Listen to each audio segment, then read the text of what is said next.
How's it going, people? And welcome back to the Jumper Punch. I'm Mars, your host today. And geez, what a hot day it is today in Melbourne. About 33 degrees right now. Up here, it's absolute sauna in this room. But we've got the aircon on. Let me know if you can hear the aircon. Everybody in the chat, let me know. Again, thank you to everybody that's been subbing up, liking, commenting, and even hyping the videos as well. We're currently at 3.68k people. So, yeah, you would have seen my probably overreaction videos or little reels on Instagram and YouTube and TikTok. I would have got some people talking, oh, look at this idiot overreacting. Well, that's the raw emotions of probably every Carlton supporter at the time. So if you weren't one of them, well, then you must be a doctor and you must be an oracle. So, yeah. I'll tell you what, when that happened, when Georgiades and Collins came down on Weitering, I just gone, oh my God, it could only happen to us, seriously. It could only happen to us, right? Uh, you fear the worst, don't you? I mean, you don't see him move for, I don't know, 4 or 5 minutes, then gets taken off on the stretcher, neck brace, and you're just going, why? Probably one of our only S tier players, probably the best defender in the competition, if not top three, if you want to argue against Taylor. And yeah, oh my God, there's a few people that have just escaped my mind. Harris Andrews. And you're just going, why?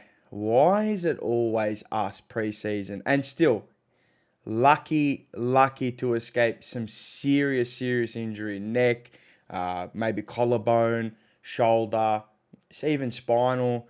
So, for the people saying, oh, you're overreacting, and that, I don't think it was an overreaction. I think everybody at the time was reacting like that.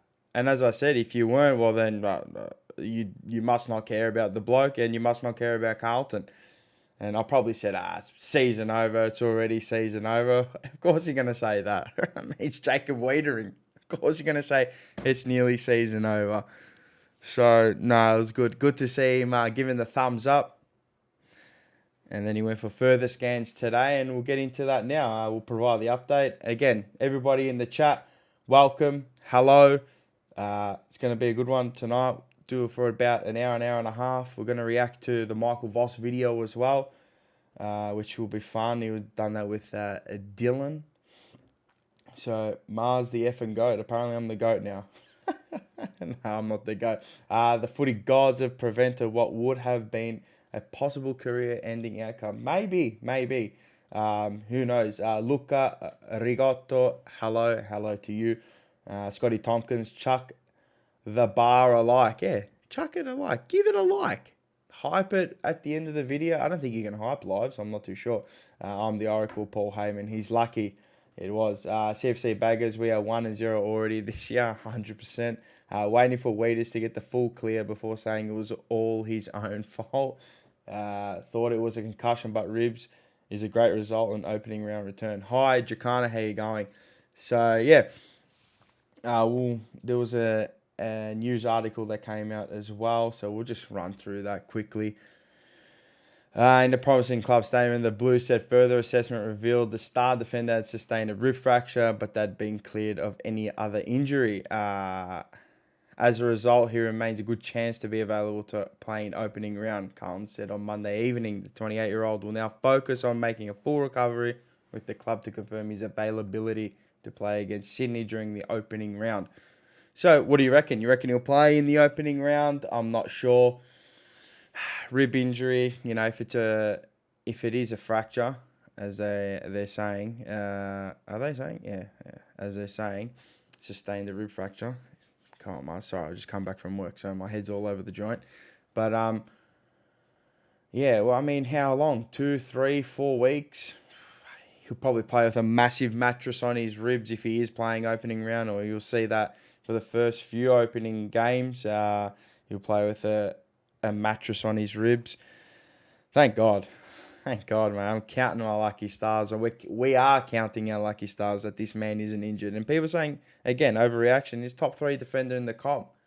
One of our most important players, if not the most important. he's top 3 at the club, most important, and has been for a while. Collinsworth's fears were alleviated when the club earlier confirmed Weitering had been clear, blah, blah, blah. And then Weitering flew home, spoke to reporters on Sunday evening. Pretty sore still. We'll know more hopefully by tomorrow, which is today, but a good result being back on the plane home today. And that was a good result too, seeing him fly. Sometimes they don't let you fly if you've got punctured lungs. Well, they won't let you fly. Not that we know of serious injury, as I was fully conscious through the whole thing, which is a good sign. So it doesn't go into the concussion protocols as well. So that's another positive. There's a bit of soreness through the upper back and shoulder, so we'll know more tomorrow, which is today. So now he's got sustained rib fracture. Again, people suggesting the brace. Yeah, probably. From what I'm seeing, it's 4 to 6 weeks and more if it plays up. We're playing 17 days. How are they going to get this done? I have no idea. Jab, huh? No, I don't think they can jab anymore. I think it's only one a season. Charlie was Sportsbet putting $10 on himself. Yeah, he probably kicked 20 goals now. He can borrow Cripps' mattress. Yeah, from 2 years ago, mate. The walking mummy, the walking wounded. Andy, bloody state of origin. Don't mind the game, but exclude our players, please. Too many things go wrong for us every season. Pre-season for us to consider letting our players play. Yeah, we also saw, it was a Calamachi, did a hammy, so not good at all. I mean, these things are going to happen early on as well. You're fresh up, you're pushing your body. I didn't mind the state of origin for the half that I saw, and then I decided to leg it because I was bulk angry. And I went to the Meadows and watched Kenya Mayhem get beat by half a head, but it's all right. It's all good. Jess Hopkins, shout out to her. She's a massive, passionate Blue Bag supporter. She was she was angry. I saw Paul as well, and we're just looking at ourselves and going, why? Why is it always us? But did I overreact? Maybe. But do I care? No. And if people want to call it out, I don't care, to be honest, because I think we're all feeling the same way. We have the type of luck that they have him ready and then he gets injured again because it wasn't 100%. Yeah, I don't think they'll risk it. I mean, he's a tough bastard, isn't he? He's a tough cookie. He'll play through anything, Jacob Weitering. So, yeah, I'll be doing everything I can go to get up and play in that, and he'd want to play. He only gets his first chance against Charlie Curnow as well. So, it's does he play?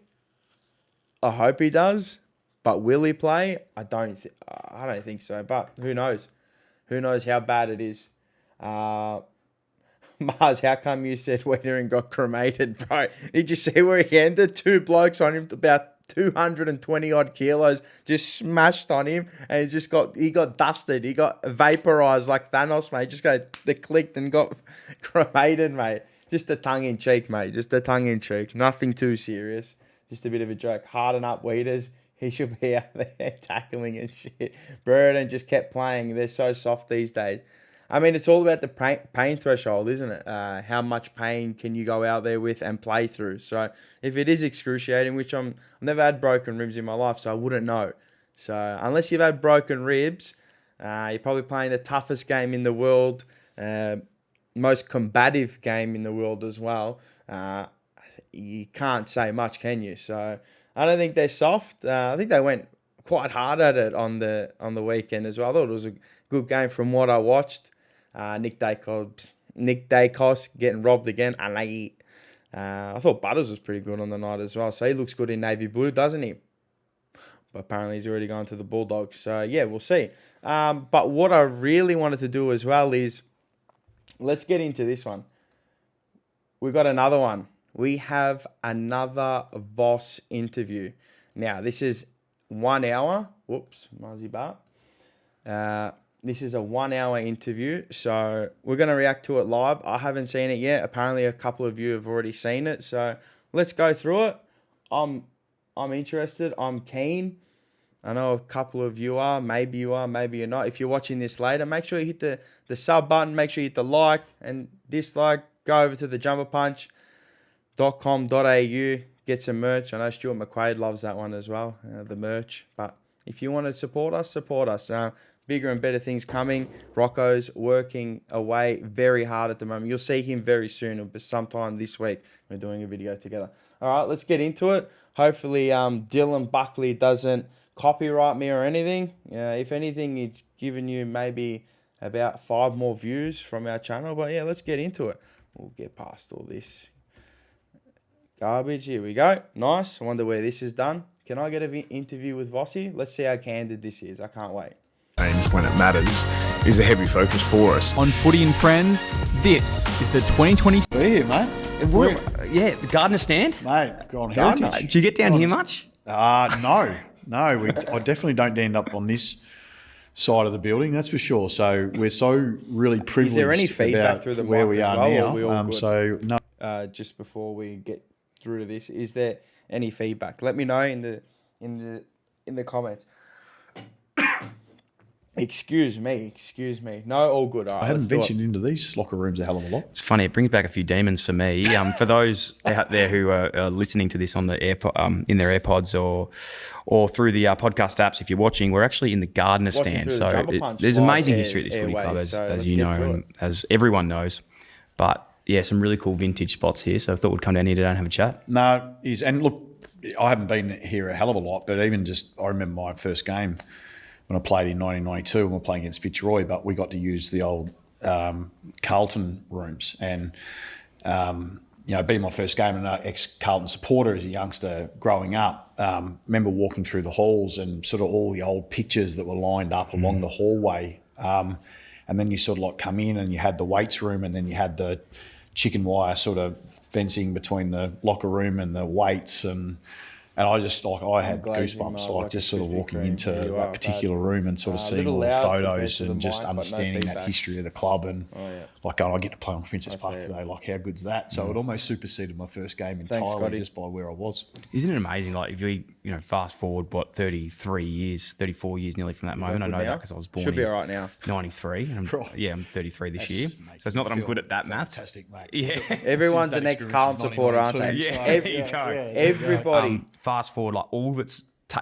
Everybody went for Carlton as a kid. I mean, how could you not? The steeped history. Again, we'll say 16 flags. Fuck it. We always say that we've got 16 flags. You can't not. A path in your career, not even in coaching, but like I said this to you before when we've seen some stuff. Like today, I'm genuinely nuff bag territory of like just sitting down with one of my favourite players of all time. So firstly, honoured to sit down with you and have a chat.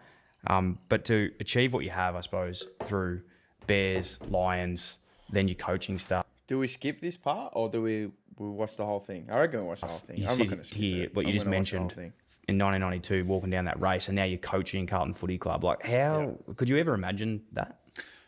Couldn't. Just the way that it all unfolded and we talked about timing a little bit for some of the timing how it fell with how the Brisbane Bears started, and then when I moved to Queensland and the timing of that. As a 12-year-old moving and the Bears being in Queensland first time AFL never was there. I'd seen one live game of AFL football in my life till then.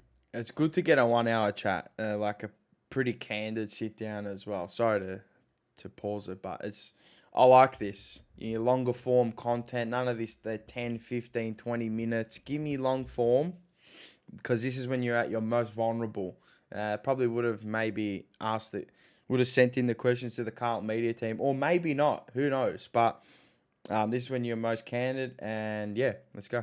Because I lived in country Victoria, and we had to drive up the freeway. First game I ever saw was Carlton versus Hawthorn at Waverley, and so as you imagine, I was pretty excited by that opportunity. So then to play my first game here, and then sort of eventually cop some of my biggest floggings here as well. But then ultimately sort of be through all of that, and now, in my late 30s, be coaching Carlton. It's just, it's just a fantastic sort of experience. But every game I go to, I can't help but sort of look around at the stands and just sort of see the people and the huge supporter base we've got, and you sort of do lose yourself for just that 30 seconds where this gratitude overwhelms you and you just sort of look around. Are we the loudest supporter base in the league? For how down we are, last year, yeah, but in the 23-24 showed you what it can be if we win a grand final. Like, if we get there, like, how loud this Carlton crowd is. Like, even 30,000 or 25,000 at Marvel is, like, electric. Under the roof is Bro, gorillas is like a massive zoo in there. So I feel you do get energized. Imagine going from Carlton to St Kilda. Like, how can you even fathom that in your brain? Like, you must not like football then. Or you just love money, yeah? But how could you want to go from Carlton to St Kilda? Or Carlton, like, to just one of these bum teams, man. Like, supporter-based. Man, they just got... They want to be home, like, in a night game. They want to be home by 9 o'clock because they probably got to cut the grass in Toorak or cut the hedges in Toorak or put the baby to sleep, or it's a little bit chilly even though it's like 17 degrees and you're under the roof at Marvel. Like, come on, man. And just for a moment, I become the fan. I look around and just go, how good's this? Like, this is, don't know whether you're going to win, don't know whether you're going to lose. But just being there is just something that I'll just never get sick of.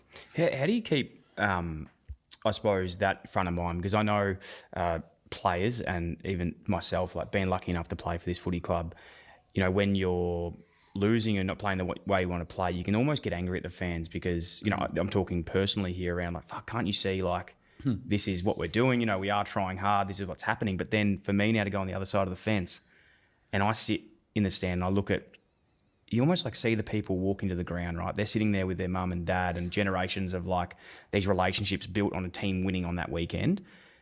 And it's almost an amazing exercise. I wish like all players could nearly put a mask on and go and watch that to see like they're not talking about you personally. Like this means the world to them. And I think coming into this today, I was chatting to the boys. I was like, I almost feel Carlton would be in the moment nearly the hardest team to coach. Like not the team as itself, but the football club, because it's a Big Four team.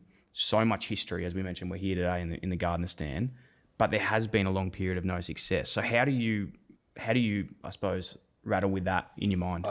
Before he answers that, he's completely correct. Like, you need to be a big personality, or maybe you don't need to be a big personality anymore to be the coach of this club.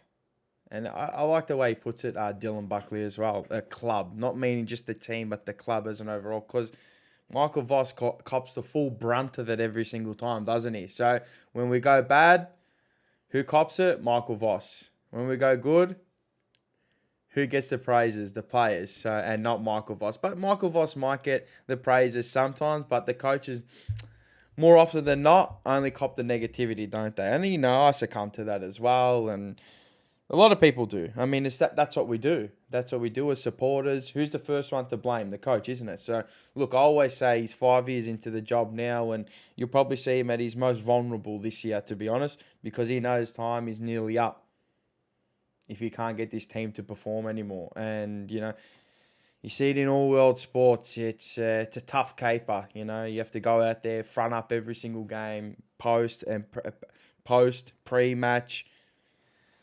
You take everything, don't you? So you're taking all the bullets. You got to take everything for your team. You are the shield. So, and as for that mask going, you know, if a player was to come into the stands, of course we're not going personally at the player. When we say it's not good enough, we just mean by the way they play. We don't care. Like, we care about the player, obviously. Like, you know, obviously their feelings and that. But if you can't take the criticism at this level, then you're not built for it. And especially at Carlton. Like, I don't care what anyone says. We are the biggest club in the land. And without a premiership in the past 30 years, which I hate saying it, like I just want to move past it, but it is. That's the fact. That's the matter of the fact, right?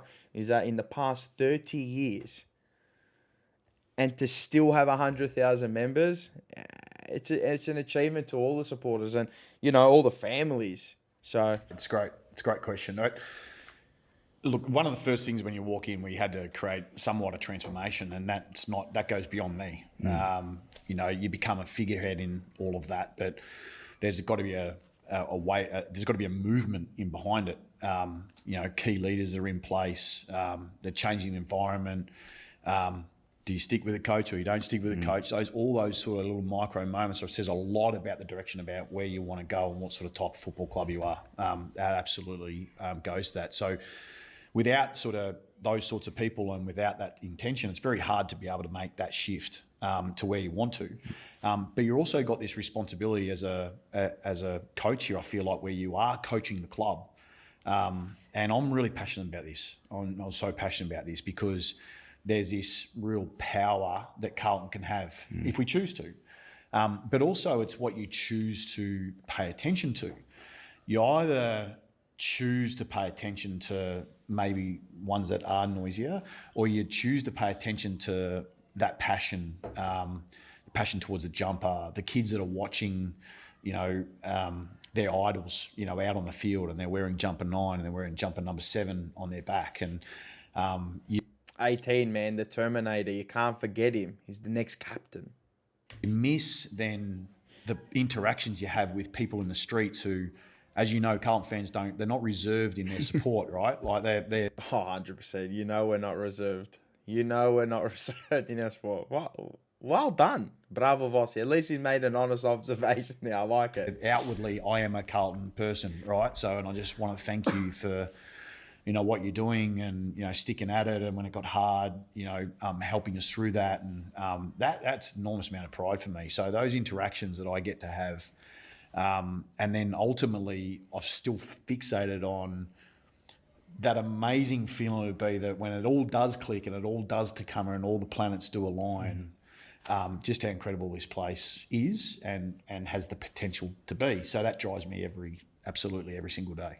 Doing the coaches series, it's been like fascinating sitting down with. It's a good answer. I like the answer. It's an honest answer too. It's a good take. I think in the summer sessions as well, it was a good interview as well. I mean, I might have slated a few things like what's Siri, but that's taking the piss. But I think the summer sessions interview for the 30 minutes that it was a good interview. So this one, he's sounding good. I like it so far. Maybe he is a bit freer. Do you feel like he has nothing to lose anymore? So like he knows this could be his last year. He knows the targets that he has to achieve. So maybe. Coaches last year, this year, and having a chat. And I suppose like with yourself, like being the head of, as you said, publicly the coach, but you're also coaching a football club too. It's something I probably didn't realise enough when I was in footy. Like, yes, you're coaching a team, but there's so many other things you need to take care of as well.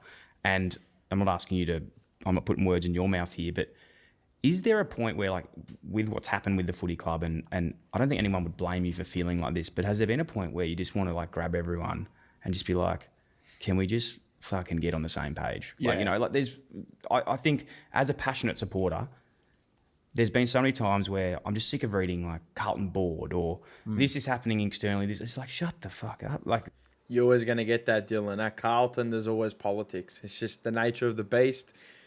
It's what happens when you're a big club. It's like a big anything in life. There's always politics, The board's always going to get mentioned. The high performance manager's always going to get mentioned.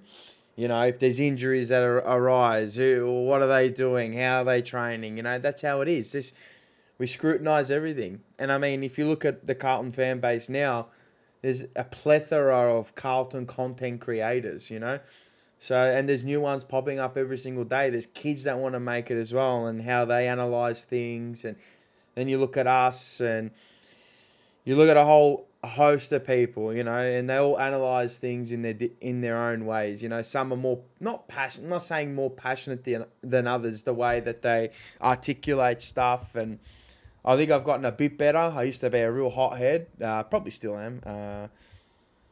But you learn to just, it is what it is now.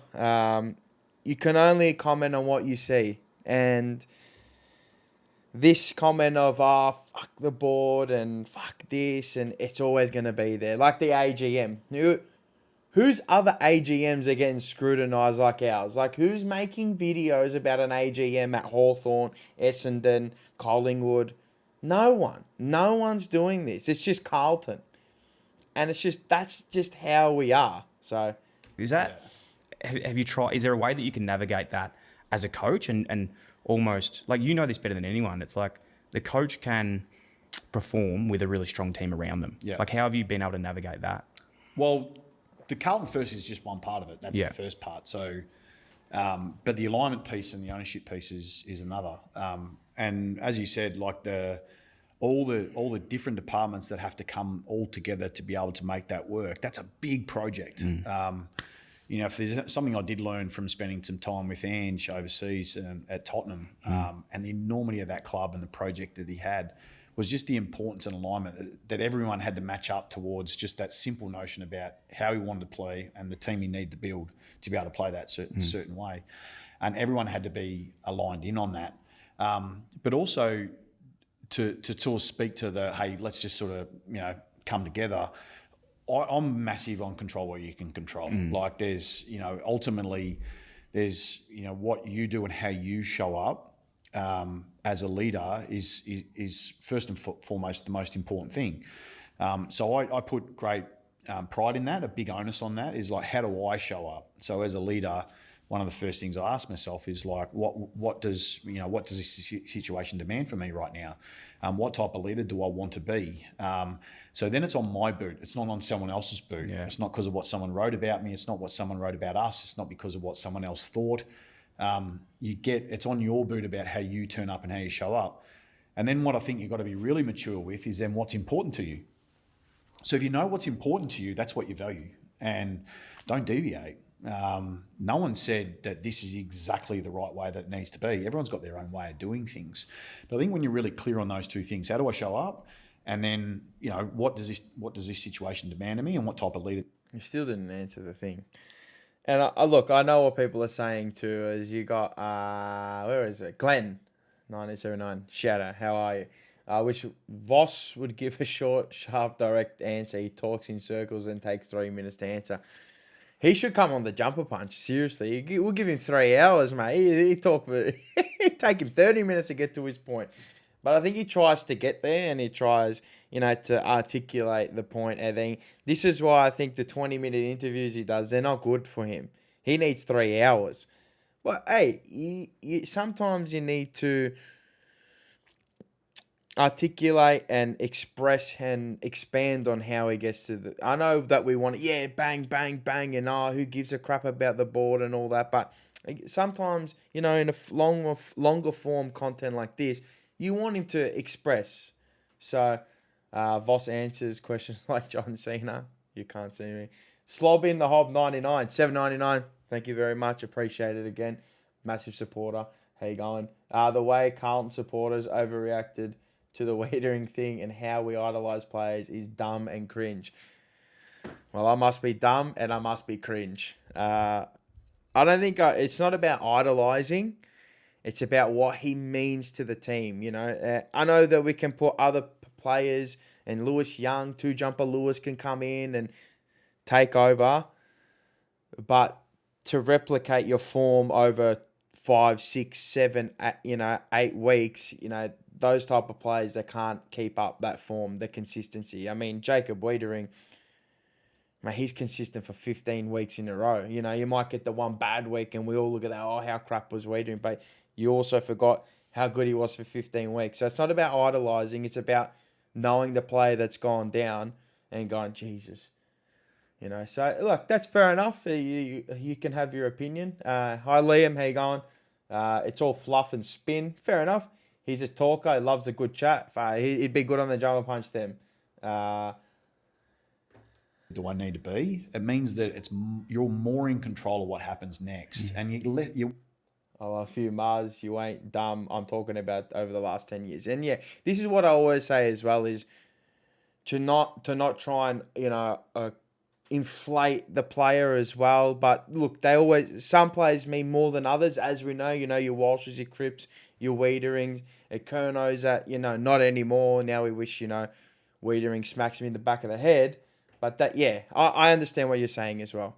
I guess it's like, that's what they do. That's what the club's done as well, is they push you to that, the idolisation of players, and put them on pedestals where, you know, they should all be, but stars are stars, yeah? Don't worry as much about what other people are saying, or, you know, whether someone's angry, or, you know, what someone's saying in the media, because the reality, that's always going to be there in some form. So there must have been a time, I'm assuming, where that wasn't the case, where potentially you were thinking, you know, it might have been when you're at Brisbane or Port Adelaide or whatever you're doing, you are thinking externally, or even as a player. Who helped you get to that? Do you work with someone at the moment that can help you? Like, who do you see to help you with that frame of mind? I definitely have the mentors. For sure. So right now, obviously, I get the benefit of having Adam Simpson as a talk to. I've had Cameron Schwab. I've had people.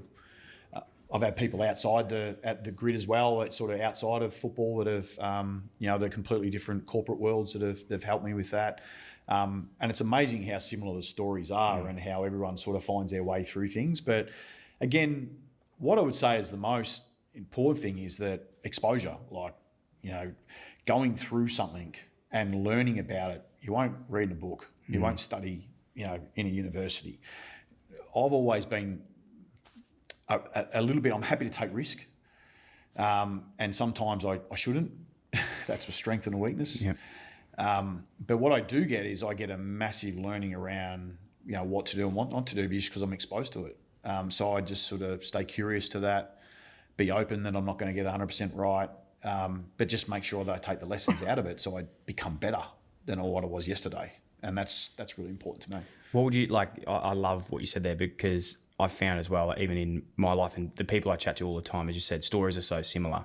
No story rarely comes from someone like winning. They always come from, there's been something that's fucked up and they've had to learn from there. Absolutely. What have been like big ones for you through your time? Because I haven't really, trials as I and said before, I've been tribulations, such a big fan of Brisbane. Like, I grew up in Fitzroy, so I was wearing like the Fitzroy jumper. Yeah. I was number 20. Got given it, but Simon Black was, my guy. Yeah, he was pretty good. Yeah. Look up to, and I've actually had him Average on the player. pod and chatted about like your story, his story all together. Superstar. But like, what, to go from a player, 3-time premiership player, to then coaching the club, and then there was like that whole exodus of rebuilding that team. Bradshaw left. Like, I'm so curious that's on better. It's a what bit you learned loud. from that experience that now you've taken into your time here at Carlton. Yeah, I reckon there's maybe when people look back on my career, they assume that it all had silverware and medals, and that's just not the case at all. A lot of disappointment, a lot of hardship. When I first turned up to Brisbane, we had this youthful team that was losing. Like, my second and third game, I think we lost by an average of 85 points. Like, we got beaten by West Coast by 130 odd points in 1992 in my second game. Won the first one, got belted in the second one. Broke my leg in 1998. We come last as a team. We had to change our ways as a football club to be taken more seriously, to become more professional in the way that we went about it. Lee Matthews steps in, he takes charge in 1999. My goals as an individual shift from probably the individual accolades that I, was lucky enough to get early in my career to all being about team and just how do we get to the next level and win a premiership. And so that meant, how can I improve you? How can I improve my next teammate? How can I improve Simon Black? How can I improve Jonathan Brown? And we had to go down the bottom to learn that lesson and then ultimately win those successes. And as you highlight with the coaching, it was I take a lot of pride out of my 5 years there, but at the same time, like, some of my biggest life lessons, and I changed too much. They would never let Michael Voss come on the drummer punch, ever. Never. It's not about having contact with people and all that. They just never would. It's just how it is. I think it's too out there to come on the drummer punch. Maybe they might. Who knows? Like, the pressure and the daily thinking, and I became too besotted about winning at all costs. And so I made some decisions that I would take back, treated people differently than the way they should have been treated. I didn't trust enough people in the role. Ultimately, that's what it turned out to be. It wasn't that way the whole way through, but that's what it turned out to be. And quite rightly, I look back now and go, well, I deserve to lose my job. And I'm okay with that, because I think that you are made up of all your mistakes. You're the sum of your mistakes, and you learn from them, and you get better. And that's by nature. So I have no. He just wasn't good enough, and it's good. You got to put your hand up and go. You can't say, "Oh, I was unlucky." He just wasn't good enough at the time. Regrets on that. So what I do now is everything about what those moments were, what I believe in about leaders, what good programs should actually look like. The trust you got to put in people to do their jobs, the coaching you need to have in behind that, having players' backs when they're under pressure and they're getting terrorised and don't just fall into that fodder. You know, it's about having their backs and believing in them as I was believed in as an individual. So I've learned so much across the journey. It's been 33, 34 years. So you see a bit, you learn a bit. And unfortunately, like last year, you're still sometimes learning things. And I think that's a never-ending journey. We got some things wrong last year, but I feel like now with, you know, some of those lessons, we can get a few of those things right. So much to talk about with all of those bits, but I'll carry on with where you are now. So you mentioned last year there's so much still to learn in footy, and it's like you're either winning or learning. There's not either winning or learning. You can win and still learn. Just remember that. You can always learn from winning too. Just remember that. Just because you're winning doesn't mean you're doing it perfect. I mean, what is perfection? Yeah, perfection is winning the grand final. But when you're winning, you can still learn.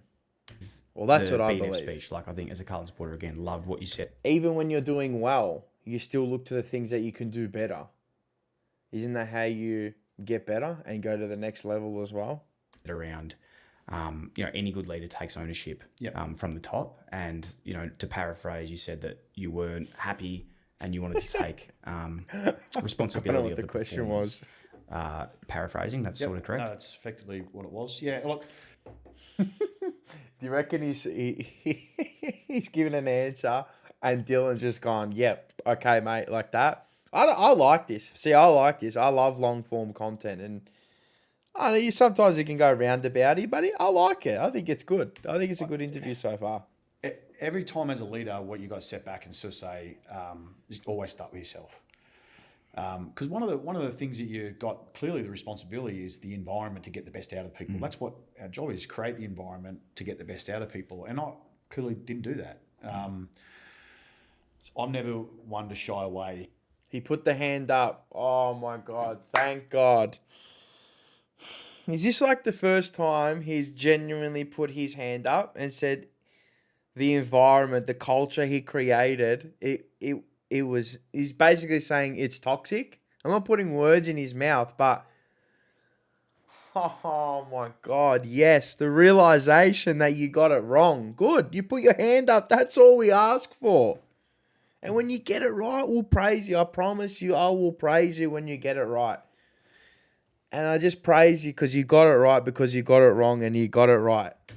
From the accountability of that. And then when the dust settles at the end of the Finally, year, accountability. Finally. Things, we use the back end of the 6 weeks to trial. Look at a lot of things with the playing group. So we spend, you did. Probably an hour and a half with our 5+ years about what we wanted moving forward, and that we're not going to lose it. We're not going to learn this lesson again. So, while it's all raw, what do we need to learn about this? And through that information, we've been able to apply a lot of things throughout this pre-season. So I think you have to have some humility in that. Like, it's sort of like just to sort of step back just for a moment, sort of like, okay, we haven't got this right. So what do we need to address here? I think you should always have that. Like a grounding, like what can we get better at? Like, you should always have accountability. You just should always have that as a human. It's what makes you better. It's what creates better standards and drives better standards within others. And having, as I said, that pack, that alpha mentality to get better. How do I get better? How do I get better at my job? What can I do better always? There's no perfection. It's just trying to strive for it. I'll always sort of say it's about leader first, and then you ask, okay, well, how were the players impacted, and what role did they have in it, and what role did our supporters have in it, and what role did our board have in it? And I think when we can look at it that lens, that way, if we take some level of responsibility about it, well, then you can do something about it. But if you don't take responsibility for it in some fashion, well, we can't solve the problem. So that's the way we've approached it. What's personally, I suppose, the biggest learning from last year to take into this year then for you? Is there something that stands out the most? I reckon the chase for excellence and missing the enjoyment of the process. Yeah. And I certainly have a big role to play in that. But I love the word process. It's the best word, the process. How do we get there?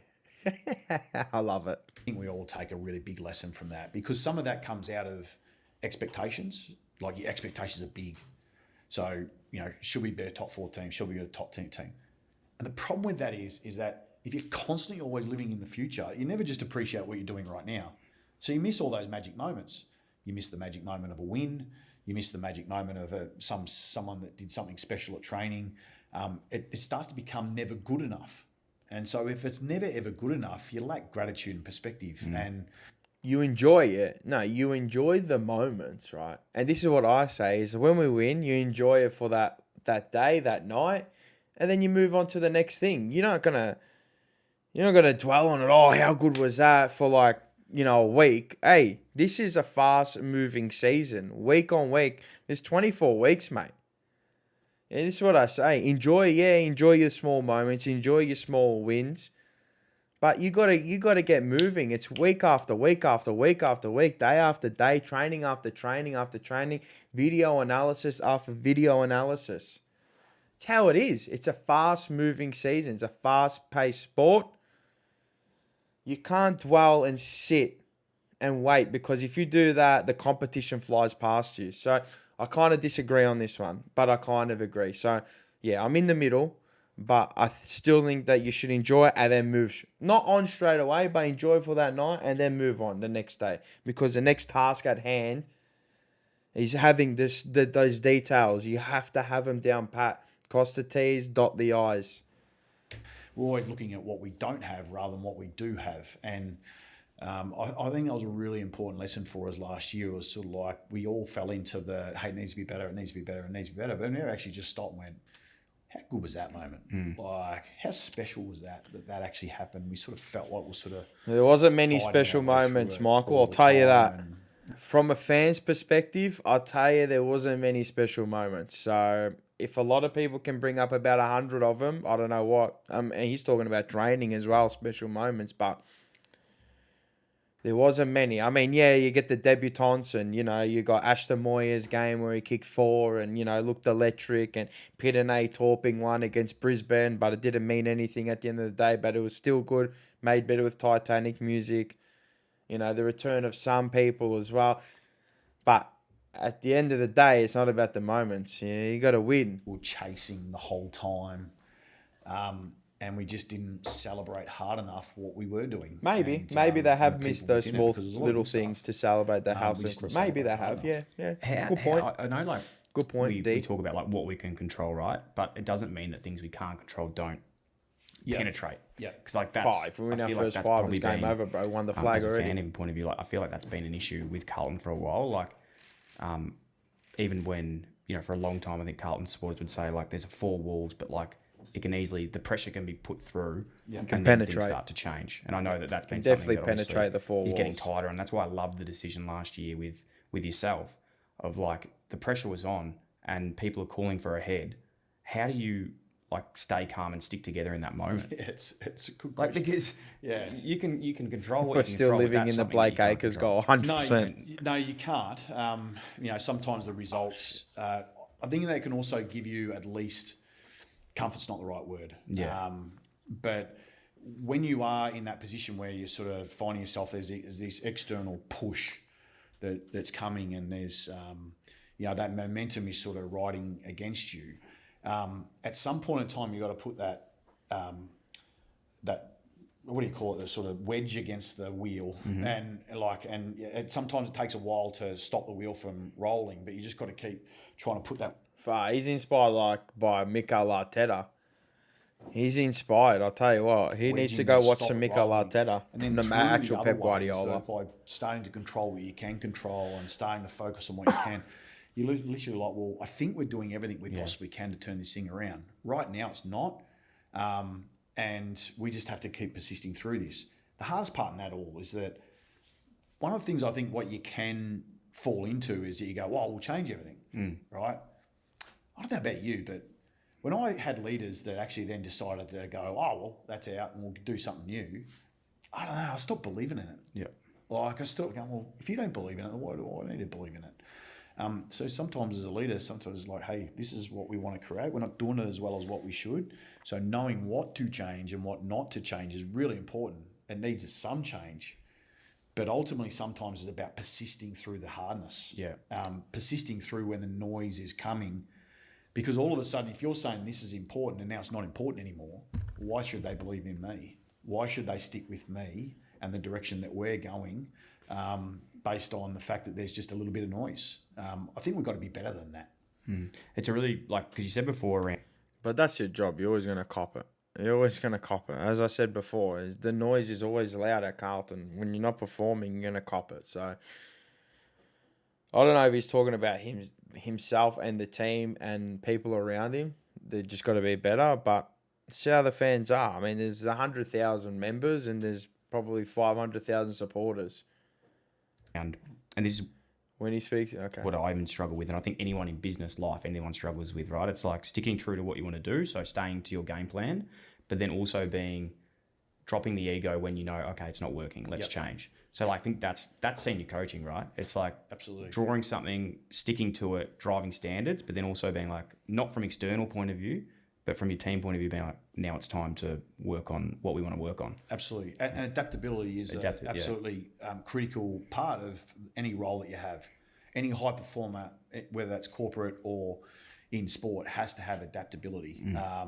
So when the constraints change, can you move within that? Can you be flexible enough that you can move within it? And we still have to be able to do that. What we think we do is provide a framework that we want to operate within, but it's quite flexible within it because ultimately it's still the players that have to make decisions. They still have to make choices. And likewise with coaches, you still got to be able to get the evidence in. You still got to be able to absorb the evidence. That's actually one of the hardest things to do. Get all the information in, know when to sit back, collaborate with everyone, work through the problem, find space when there is none, and then make clear, decisive decisions. That's some of the hard. There's a lot of sleepless nights in that at times. You know, I was always thinking, now that I'm out of the game, and it's don't get me wrong, it's a full-time thing, and there's so much that goes into it. But sometimes I'm thinking, fuck, we have too much time on our hands here. Yeah. Sometimes you just need to cut through the shit and just focus on what's important. Yeah. Winning I've learned games. the most is like throughout even my career now. It's like I heard a great quote through Frank Panisi, and he spoke about the main thing is to keep the main thing the main thing. And I love that. That was that low quote. key Like edited that. Especially with, you can get so Like caught up in the camera minute details of just everything. Yep. And it comes in. Let me ask you this. So 2025, 2026 season, obviously season didn't go the way that Carlton wanted. And then the off season comes around. Obviously TDK was always sort of something that was tickling in the background about leaving the footy club. Here we go. Charlie Curnow, Jack Silvani, Here we go. a few others. The list has changed a fair bit. Your game style, I suppose, publicly has been built on contest and defence. Yep.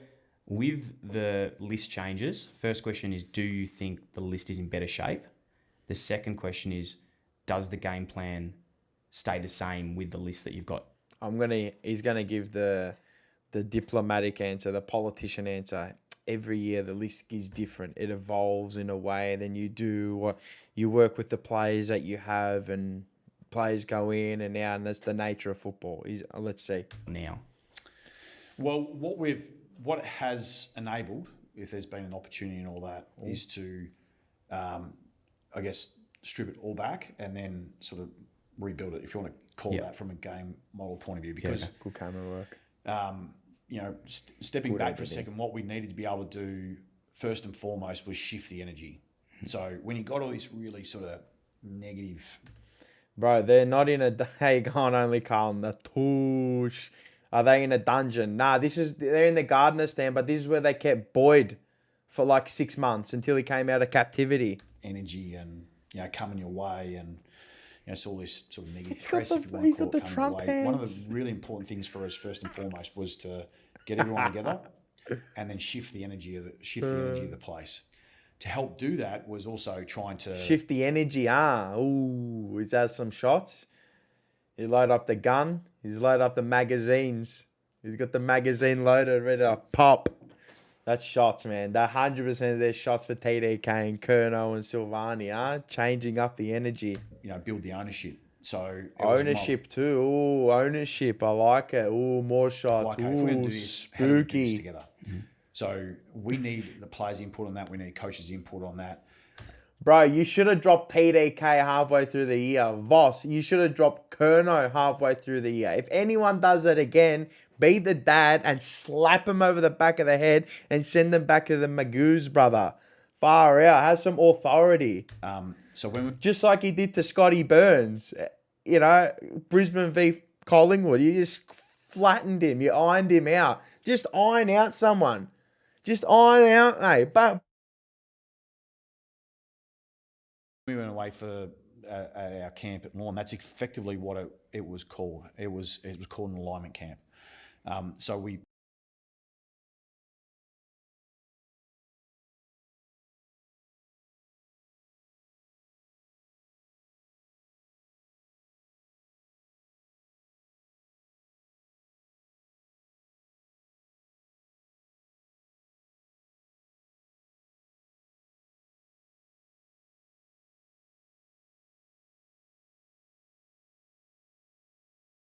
put how do you want to play on the table? Right, let's build this thing. oh my God, I'm muted. Oh my God, I'm muted. The alignment camp. What I was saying is that it's like, you know, have you ever watched Midsummer? He muted me. Bro, all I was saying, did you hear what I was saying, right? Is if, oh my God, are you kidding me? You fail of the century. You're back. Bro, see, you can always get better. That's atrocious, Mars. I'm just gonna quit. Stop streaming. Stop streaming, man. That is Boomer Mars, 100%. Carlton drones are over your house, mate. Bro, the alignment camp though, this is like some cult type stuff. Where's he going with this? And what I was saying is about Kerno, TDK, Silvani copping the bullets. They're copping not even stray bullets, straight to the chest. No Kevlar, no nothing. It was pop, pop, pop. It was bang, bang, bang. The Mike Breen bangs, as somebody said in the chat. 32-year-old boomer. I'm 31, cuz. Get it through your brain. But yeah, I like it. The shots, brother. The shots. But this is like Midsummer, the alignment camp. Like, what is this, bro? Did they have to pay to go on this retreat? You know, what do we want our program look like? Okay, let's build this thing. And then when we have that sort of collective ownership, you can then make decisions on the way. He actually speaks like he's like the top of like the head of the Scientologists, like the head of Scientology. Like, you know, on Mount Alexander Road in Melbourne, the Scientology, Church of Scientology. He speaks like that. I love it. Forward about what that needs to look like. So we've spent a lot of time on that, which means it's going to be different. So I think that's what we've been able to do is use the collective IP that we've got with our coaches. We've used our player feedback as a means collective to consolidate IP, some intellectual of that. properties Some for of it we've those not people. listened to, and some of it we've obviously listened to, to come up what we ultimately think will help us play. I'm 50. One of the really big fundamental pieces in behind that has been the strengths of the group. So looking at all the players that we have and seeing where their real strengths lie, and then sort of working out not just our game model, but what tactically our strengths can actually be, and where do we place those pieces. So that's been a pretty high priority for us. And in essence, what we hope is we get, you know, our players playing with more freedom, if you want to call it that. Oh my God, less robotic. Oh, thank God. Have the system, yeah. But the players that don't need a system, just go out and express yourself. Drinks, oh 'cause my I God. feel like they're in Maybe the the sweet spot. shackles have been released on this bloke. Maybe. So, look, Maybe we like haven't full played the gimp game, mask but, was but taken certainly off, throughout gag ballers out of pre-season, his mouth, energy and the leash is off this 100% bloke. shifted. 100%. There's no doubt about that. That's coming out. loud and My clear everywhere. brain is turning to mush. But I also don't want to be about. Probably because of I me. really, really don't want to be about what we say. I really want it to be everything about what we do. Oh my God, yes. I'm happy enough to be able to create that space to just say, let's now be about how we This bloke's now about creating safe spaces. I like it. I like it. What we do. Let's be all about action. Let's not be about what we say. Let's be all about action. Are you giving yourself time to get a group together before round one, or do you think that like the change of the group at the moment with, you know, 4 or 5 big sort of key changes can come together pretty quickly? Like, I believe footy is a lot about momentum. Like if you just sort of get the faith sort of going, it can sort of take care of itself. Yeah, The fate. Nah. This bloke's gonna start talking about fucking crystals soon and that. Nah. It's in your own hands. Yeah. with the group, and they see things working, and it's one of the, I guess, the arts of coaching is to find out where your identity pieces are. So that's fine to shift the energy button, but you also Sam got to Walsh. put a bit of belief and confidence in behind it as well. Jagger So, Smith. being able to formulate what it looks like, but also show our players, when you see a trademark play, highlight it. This is what it looks like. This is how we're going to play. Getting the players energised and excited in behind that's really, really important. They see themselves doing it well. They want to do more of it. I can tell you what, no one's... I feel like they're like in grade prep or something. Like when he's speaking, like grade 1, yeah, we're gonna get better at it. No, I'm taking the piss. Yeah, people are gonna slate me. They're not turning up to be shit. So I can guarantee you that. Wow, fuck. Oh, thank you, Albert. Thank you. Of course they're not turning up to be shit. They're AFL footballers. They've already got the base. They're good footy players. It's just when you get to the elite level, there's shit in the elite level, and then there's the elite. That's how it is. Always think that players are coming in and do the best they possibly can. They might get distracted from time to time from what they need to be able to do, but that's our job as coaches, to remove the distraction so the clarity they need to be able to go out and execute in a really simple form. Curious in your communication with players and Evening, day to day. Lana. I suppose through preseason, Hey, but more so Rocco. in season. What does that look like? And does it change dependent on wins, losses? I'm sure you want to be consistent, but do you find yourself as you meet with players a lot throughout the week? Are you Tony Robbins? this is a weird sort of fantasy I have. It's non weird at all, but I'm pretty keen to get a spray from you. If I'm a coach, are you giving some out? Sort of a dream of mine. I've definitely given some. I feel like sometimes just go and get them. You got permission from me to just go and get them. Sometimes, what I think is a spray is actually more than what was originally intended. Okay. So I don't think you plan for a spray. There's no way you're not planning for a spray. That's just emotions. If the players are not executing what you want, you're going out there and you're lacing them. Simple as that. Adam Kingsley halftime. You're going out there lacing. Simple. Not every week. Some players don't. When they say some players don't respond, that's a load of horse crap. If your coach is drilling you, maybe once every 5 weeks or 6 weeks, or if something isn't going right and he is drilling you, you're listening. Simple as that. Simple as that. I mean, there's always a place because the competitors will always the true competitors will find our way. Who's a true competitor? Oh God, who isn't? You got Walshy, Paddy Cripps, Sweeters, I like him. Cripper, and look, Frankie I probably Evans. the same way. Lee, if he wanted to make a statement to the team, I was first cab off the rank. Frankie Rasklar Evans. If I half smirked at someone, it was, he'd tear me down. If I half did something that wasn't right, he'd rip into me, because the reality was I thought, well, if it's going at the captain, well, then everyone's fair game. And they're also thinking, thank God that wasn't me. So leaders got to take hits on that. So sometimes you're making your examples not... I don't think has he ever cracked a leader? Has he ever cracked a spray at a leader? I don't think so. I don't think Paddy Cripps has ever been in the firing line. He's been in the firing line of a lot of hugs. Through the lot of list arms. Players that might have capacity gaps. It's the ones you want to model your environment. It's the ones that you want to model the way that you play. And if you need to make an example of your leaders to be able to reach... He said, I never spray kids. That's their role. Here we go. Sorry, that's just the way I see it. And that's their job at times. I was cut that way, and and sorry. at times Did you he need to say make an environment. It's the ones that you want to model the way that you play. And if you need to make an example of your leaders to be able to reach everyone, that's their role. Sorry, that's just the way I see it. And that's their job at times. It's all right. Leave it. It's all right. I was cut that way, and at times, no doubt our leaders cop more of that raw brunt than others.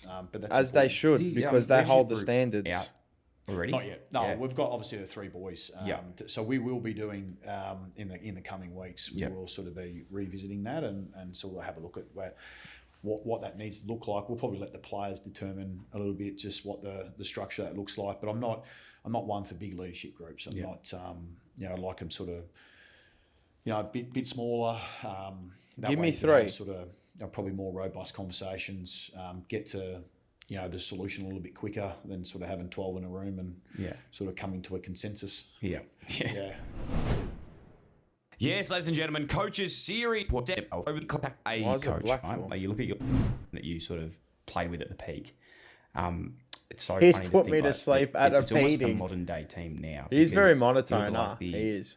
What was the I suppose question? I don't know. eccentricness of, At like, the some end of the day, players I that actually you had on don't your know. team with like Acker, and then you've got, Simon Black. Yeah. He's like, is he gonna have like 3 in there? It's just gonna be Cripps, Weitering, Walsh. That's it. That's it. Your captain and your vice captains, and that's it. That's all. That's all you need. You don't need anything else. There's no other leaders in there, or not that I can see right now. That's it. How did Kerno get into that too? Like last year, like he was just put in there because he sells badges, bro, and 30s. Now Jack Ison's selling the 30. So everyone, Ashcroft's, you got great team. How do you find, like, now with the football and how that team would have gone, in the sense of, like, can you imagine, like Acker he was already sort of on social media, but imagine him like with Bailey Smith on TikTok and all these things as well. Like, how? Nah, random question. If Voss was a Pokemon, would he be Blastoise? Nah, Blastoise is mad, bro. He'd be like a Metapod or something where he just deflects questions. Like he just uses Hardens. He's got no attacks and he's just using Harden. He's just hard in the exterior and he's just deflecting attacks. With that social media. Jack Ison isn't selling the 30. Hey, look out for him. Look out for Jack Ison, man. He's looking really good at training. Good project and it player. wouldn't just be handstands. I don't. What's I your don't favourite know. Acker story? Oh, favourite Acker story. This is too what a big. player. Like, he's just, whether it's What a player, I man. grew up with Acker effectively because he was a year or two younger than me. I watched him play under 12s for Queensland. So I know Acker from a very. Make sure you're hitting the like way button out. too and sub up if you're And brand I've new, had if so you're watching many, this later interactions with him, and I you're was not the live guy in the chat. Hit the that, sub if you're not subbed up. when we if you travelled like it. interstate before. I'm going to be doing more of these as well. I was in the same room with Voss him. is Geo and, too. That's a good one. I like he'd it. be at 2 a.m. in the morning and he'd have the mini bar. And this is the day before, this is the days when they never clear the mini bar. And he'd be open up Superstar a Acker. pack of What a chips player, and man. bread What a and chips. player, Acker 2 o'clock in Manus. the morning. And then he'd be cracking a can of Coke and drinking the can of Coke. And I'm thinking that we're playing the next day at 2 o'clock in the afternoon. And so I had to give him a few lessons around sort of some of those things. But no, he's got some pretty amazing stories. He had with Lee one day. Lee was going through I don't know whether the boys have told this one, but he was going through the list and, we didn't play a great game and he's going through the hard ball gets, loose ball gets, and he's going, Vossie, you've had, 2 hard ball gets. not how good many enough. do you normally have? I said, I probably have more, 8, about 9. 6 or 7, Lee. I said, well, Vossie, you need to be better. Bro, So, he's yeah, no ripped a worries, Lee. 6 or And 7. he goes to Blackie and he says, Blackie, how many hard ball gets do you normally have? He goes, I normally have, sort of 10, 11, Lee. And he said, we've only got 6, so you can be better. And then he looked down at Acker, and Acker had no hard ball gets, but he had 3 loose ball gets.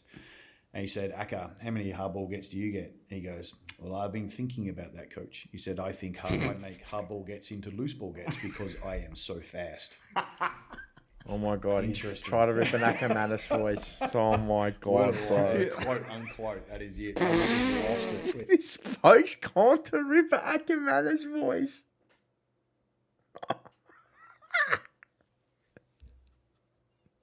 I think he's a real estate agent now, Acker Manus. absolutely. He's what a player. What a He said, I freak. acknowledge that you're fast, Acker, but you make sure you get your hard ball gets. This bloke ripping an Acker Manus Period for you, voice. like captaining those premierships with those players. I love it. Talk us through what that was like, and like what was your mentality going into games as a captain of that? Acker was a gun. The whole side was unbelievable, mate. Champions across every line, mate. And now that Brisbane team again, there's obviously they're back to back. But what I'm saying is that team now. I mean, if you look at the Richmond team in comparison, when they won their flag, and you look at the Brisbane team now, mate, there's champions yet again at Brisbane. They could win 5 in a row if they all stay together. Because it just, for me, that was peak football. Like in the early 2000s, tough. Like I still remember there's this video on YouTube which I'm sure you've seen. Burns when he hip and shouldered you. You get up and it's got the music "Que Sera Sera" on it. Oh, Have you right. seen this? No, I have not seen I'll have to this, send it to you. It's random, but I Should have had it reckon it's ready, got, like, 1 million Dylan. views Come on on, 500,000 of them. Right, okay. And like that time of just footy, like it was so fierce. It was huge. Like what did you do to bring your team together for those moments, or what was Lee like that's different to the way it is now, I suppose? No, I think the combative nature with the way we played, I felt like we sort of elevated it from just a physical game to a mental game, and that's what Lee was always really strong with me on. And I remember a day when I went down, I didn't know I'd broken my ribs, but I'd sort of just cracked one of my ribs against Fremantle and played the game out, come back on the ground, finished out the ground, fell on the ground a couple of times, just wincing. He rings me on the Monday and he says, Vossi, if you lay down and you're hurt, then we're all hurt.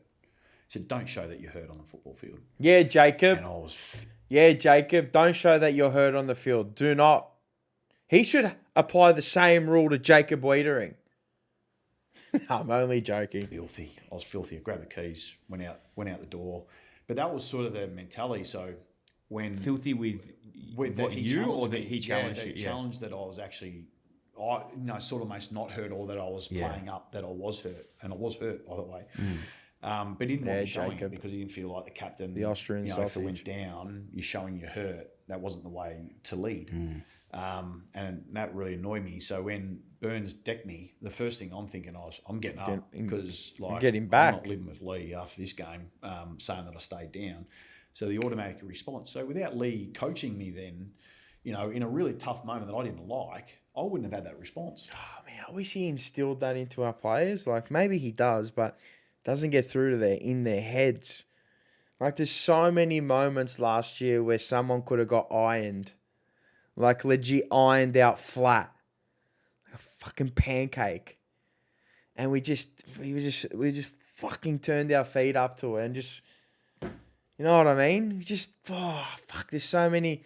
Fuck, when Tom DeConning got, Tom DeCon St Kilda, when he got ironed. Like, Cripper. Like, go through. I think it was Christian Jerry. Like, go through him, mate. Fucking crack him. When Chera got smashed by Durham, fucking go through him, mate. Just crack him. You know what I mean? Like, next contest, iron him out. Let him know that we are here. We are here for our brother. Like, just fucking iron him out. Just iron him out, mate. When Frankie Rasklar Evans got fucking dog-shotted by Stephen May. Go up to Stephen May and crack him. And I commend Durden in that situation. He couldn't go at him, but he's a little man, and he just went at him anyway. Like, fucking Cripper came in and like, nah, it's all right, bro. Go at him. Next contest, straight through him. Remember when Pickett dog-shotted like McGovern and Cripps in that final? Mate, go after him. Make an example out of him. I don't mean. Anyway. That's just... I know it's a different time, but yeah. And I think... There's times and places to do. I'm not saying do it every time, but... I want to be challenged. You got to have make your presence felt. felt. What to keep in mind is that it's normally the average ones that don't want to be coached. They're the ones that don't. They're the ones that want to be left alone. But the great ones, the really good ones, they want to be coached. They want to be coached through those moments. And so I think that's what Lee dragged out of me personally, was that the game wasn't just about the physical, it was about the mental. And so that's what I tried to bring to the game. So with that, when you have that sort of level of intensity, hopefully what that does is inspire others to follow you. And so as a byproduct of that, it becomes a bit of the way that we played. And I'm just really thankful that there was no microphones on the ground and we got less cameras than what we had back then to what we do now, because there's just no way that you could possibly play that way like we did. Why can't you? I don't understand why you can't. Why does it have to be always sensitive to the cameras and the mics? If they don't want it, they cut it out. This is why I love Toby Green. He doesn't care. You know what? And I commend Bailey Smith. I always say it. They are not robots. They don't care. Even that interview post-game. I love it. It's just raw, authentic, and they're real. And I think that's what we got in Haywood. So I like to see. We need more of this. We need more. As I said, something that I think we gravitate towards these players as well now because we don't see it as much as we used to. Mick Barlow, who's coaching at North Melbourne. He's a really good mate of mine. Do you think Vossi has given them a Yesterday, we're spray talking like about Kingsley did? Not even coaching, but just feedback and maybe, and yeah, being probably. Apparently in a he position does, where you but are I a don't leader know. in business, life, whatever it is, and avoiding those conversations. Wouldn't Like Lee more didn't need to say assholes on that the to list. you, Yeah, fucking oath. realistically, but he did. Maybe he knew he'd get a reaction, maybe he didn't. But like then it sparked that next moment, and I look back at things that I've experienced in time and the things you don't want to hear. Like I remember Heath Scotland. I talk about this a lot, and the audience must fucking hate it, but I think it's valuable. Heater. I think it's so valuable. What a player. I was sort of like on the way. Teague spray, best spray. Late Or in my bring third back the year, Mars didn't spray have a after the contract, Brisbane and he's game. like, mate, you know, if you don't pull your fucking finger out, you'll be gone. And if there's someone to take my position, I'm on the way out. Like I want it to be you. And that at the time, I was like, fuck you. What? No way. Sorry. I've just seen Furbo in the chat. Ciao, Furbo. Hello, boys. This show changed? No, it hasn't. We're just doing a reaction video tonight. The normal jumper punch on the couch will be back in 2 weeks. 2 weeks. So, yeah. Furbo. All hail Furbo. All the way from Italy. Ciao. Why are you doing this? But like, that's still, I reflect on Jam. that 15 years Dylan later. Buckley's Still. so sick of And I think it. that's a really cool part of coaching or being a teacher, a leader, whatever it is. That you I'd can love to actually be in this impact position someone, just not to in the ask him a moment, few questions, but for Bossy. Just 15 to ask years him. or like I'm not 30 scared to. years. That's a great way because that is so true because that's the influence that you have as a coach. Yeah. I relayed that story to Lee and he can't remember the conversation. Yeah. So he's had 100 on. And you've had probably 20 that haven't even... That will never leave me that moment. Yeah. It'll never leave me what he said to me at the moment. Likewise with Wolsey in my formative years. Oh, what a Wolsey. And, you know, Nicky answer back Elijah, to him how one day would and you the get response there? I got from it. How would you get there? What, to interview Voss or ask him a few questions? I don't know. Oh, just ask Carlton. Can I ask him a few questions? Get him on the couch, man. Mate, I reckon it'd be a fantastic chat, to be honest. I reckon it'd be a fantastic chat. No holds bars. I mean, what are you going to ask him? What about the game plan? I want to know more but we're learning more into the mind of Michael Voss. So I like this. Longer the better. Coach, it'll never leave me. I don't know how I'd so get there, man. I you don't have know to how I remind get there. yourself I don't know. Give us a is that push. You do have that influence on young men. What you say to them does have real impact. Guess the How clout you gets say you that there, to doesn't them it? So has real need some impact. clout. And I think you can underestimate that at times, the influence you can have as a senior leader, but also as the senior coach. It just has some weight. It has some carry. So you got to be really conscious 100% of that, they'd and that's wanna why see you the got to know your questions. players. Have you had feedback from captaincy or coaching yet through players, even just through, you know, Port Adelaide or Brit that have come back and been like, oh, fuck, I didn't realise Absolutely. that. Yeah. Mate, I've had Surely. players, even that I've played against, that I said things to on the field that I cannot remember. And they've shared what the experience that they had with me, and I can't remember it. Because that might be their one interaction, but you might be involved in 100 of those, and it's the same as a coach. Like you're having 100 conversations throughout the week. I mean, I don't think they'd censor us. I think they'd have a pretty good conversation with Vossi, to be honest. He'd be brought into the realms of a WOG chat, of an Italian chat. Come, Michael. You know what I mean? Have some salami, a bit of prosciutto. Mate, don't worry. Sometimes what you can say, you feel like, oh, wow, I didn't realise they had taken it He is that a way, big but boy, it's isn't he? sort of being taken, not necessarily in the right context. But also what you hope is that, The facial pauses are the best. what I always say is I reckon if you've got great relationships with people, there's never a bad conversation. Calm Mafia. So if you're invested in the person and their journey and you have belief in what they can do, there's never a bad conversation. It might be an honest conversation. It might not be what they like to hear, but it can't be a bad conversation. So always sort of take that approach. And if you're just sort of upfront and you have an honest conversation, I think at the end of the day, when people are sitting 15 years later and go, you know what, it's truthful to me. I needed to hear that. And I've learned something from it. Whether I still think that he's a prick or not, it doesn't matter. But it did make a difference to me. It's huge. It's a working environment. You've got your own family. You got 44 players on a list. Your own coaching staff, board, whole of club, supporter base, everyone that's sort of in your arena, I suppose, of people that are invested in you. How does Vossi look after himself, and especially your own mental health? I'm sure that's probably developed a lot through when you first started footy to the way it is now. But I can only imagine the stress, I suppose, that you put all whilst you're focusing on what you can control. Yep. There are external, I suppose, inhibitors that are. Well, I don't mind Vegemite. I like Vegemite a lot, and I can eat a whole tablespoon of Vegemite. Are there as well. What have you learned No about that wincing area as yourself, well, and like, how do you best manage sort of your own? Love Vegemite. I don't know why. own It's psyche? like a walk. Yeah.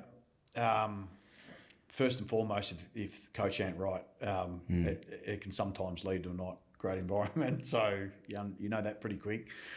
Look, I'm probably a member of the 6 a.m. club, so I do like to get up and have my exercise. The good old 6 a.m. club. Are you doing legs at the moment or just uppers? That's a really good question. The weighting is slightly out of kilter. Yeah. So, So the boys saying This is like a thing for you. This is like an influencer thing. The 6 a.m. Oh, I wake up at 4 a.m. and I start my day at 4 a.m. But what time do you go to sleep, bro? You're not going to bed at like fucking 12 o'clock in the night, are you? Oh, I wake up at 4 a.m. and I go and do my exercise and that. Good on you, mate. and the squats are on You want a medal? racking the biceps. You're just doing bicep curls. I don't need bigger glutes. Yeah, okay. Does it look like I need bigger glutes? Yeah, I don't okay. need any bigger glutes, mate. So I never struggle with that in that area.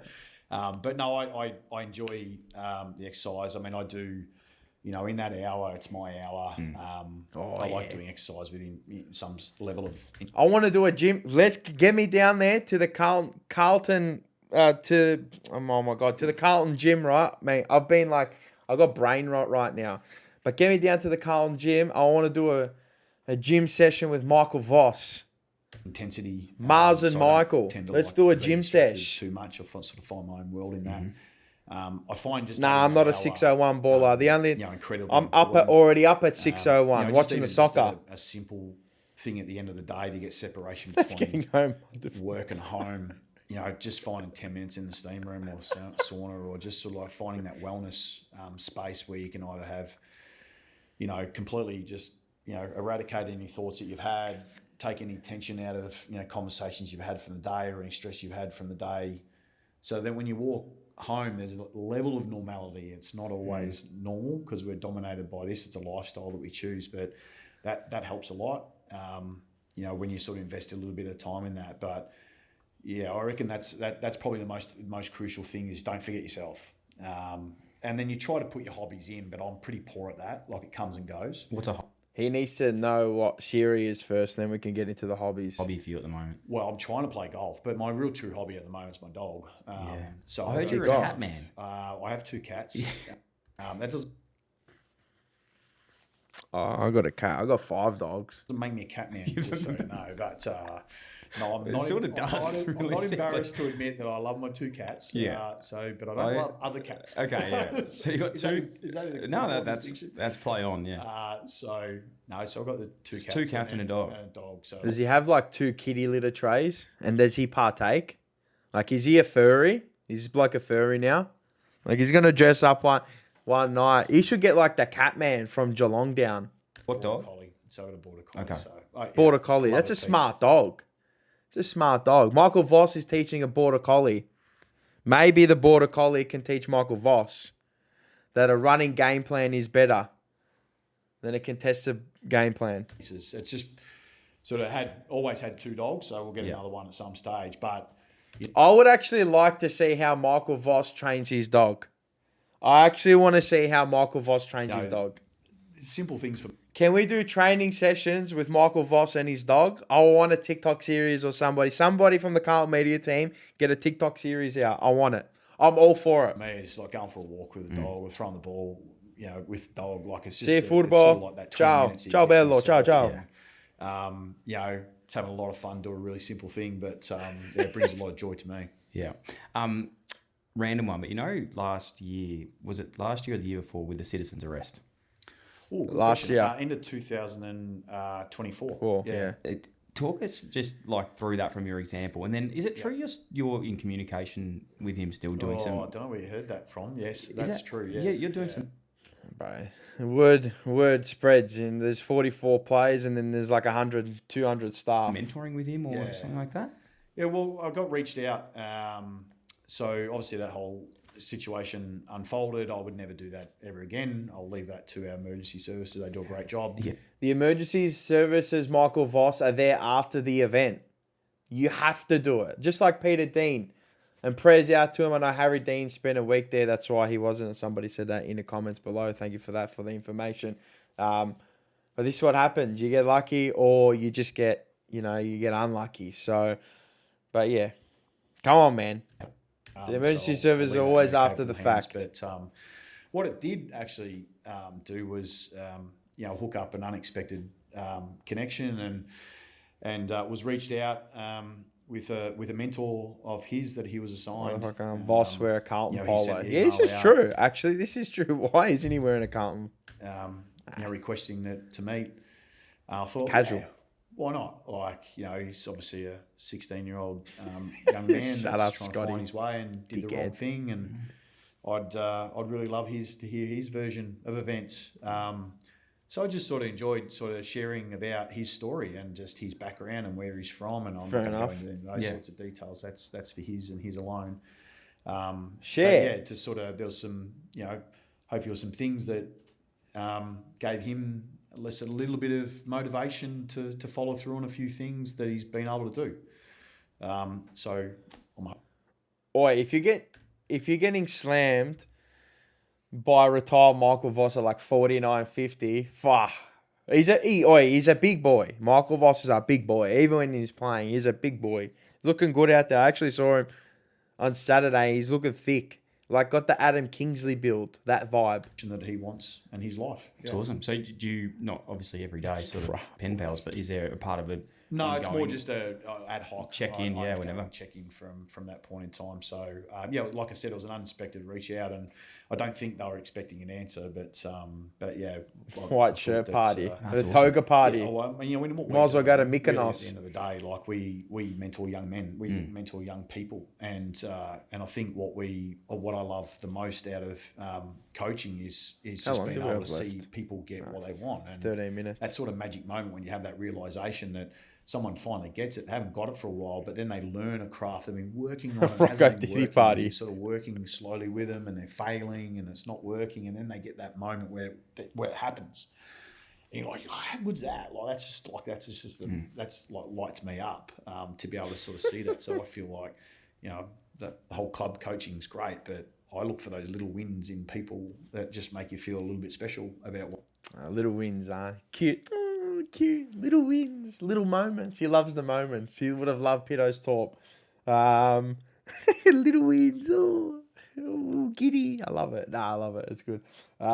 Did you see Will White is training on with the Bulldogs? Yes, I did. Good on him. Hopefully he gets that list spot. I think he deserve. If you get on the list spot, you deserve it of it. You're actually doing what you're doing. And sometimes they come 15 years later as well. Sometimes they come later. Sometimes you don't even know the reach that you've actually had. You know what? I even just randomly today, if you're listening to this and there has been a moment in your life, I would recommend you tell that person if there's been something cool, because the chances are they would have had no idea. Yep. But I think it's a cool part. Not to talk about it even myself at all, but I remember when I was at this footy club, there used to be the staircase up there, and you could kick in the pocket. And the Vic Metro, which the rooms we're in now, were training, and they were training out there, all like young 16, 17-year-old boys. And there was a kid there kicking goals from the boundary, and I used to, don't tell Shano this, but I used to know where the key was for the boot room. So we used to have all these Nike boots, and I just I wouldn't take any, but there would be some there. Bullshit, you're a thief. You didn't want to incriminate yourself. I remember this kid, and I was like, if you kick a goal I'll give you the boots. I'll go get you a pair of boots. And for me, I'm not being here, that was very easy, okay? Because I was giving them to all my mates anyway. So that was quite... So you did steal them. He said it he wouldn't, but he did steal them. I had the key. So realistically, it was, I enjoyed the Shifty process. prick. But... Shifty prick. Anyway, the guy kicked the goal, and I gave him the pair of boots. And long story short, 6 years later, I'm doing a podcast with Zach Butters, and he told me, it wasn't him, but he was next to the kid. Wow. And he was like, mate, the reason, whenever I see kids is I always think about that and how cool that was. So when I'm a player and I have that, I'll try my best to have impact on people. And by no means was I Zach Butters, but like, imagine that coming from him now. Yeah. It's pretty cool.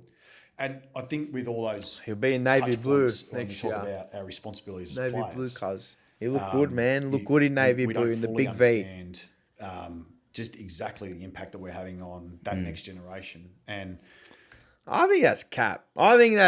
You know, when they say, oh, we don't know the impact. You know the impact you're having. You do know.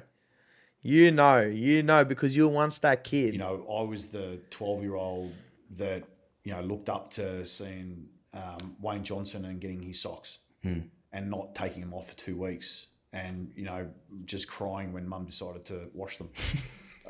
You know, like, it just... I got licked by like a greyhound on Saturday night, and the greyhounds won 1.2 million. It left an everlasting effect on me. I haven't washed my face since Saturday, so I don't think I am. I'm now worth 1.2 million. Thank you, Kenya Mayhem, and thank you, Jess Hopkins. Like that, he was just giving his pair of socks. Yeah.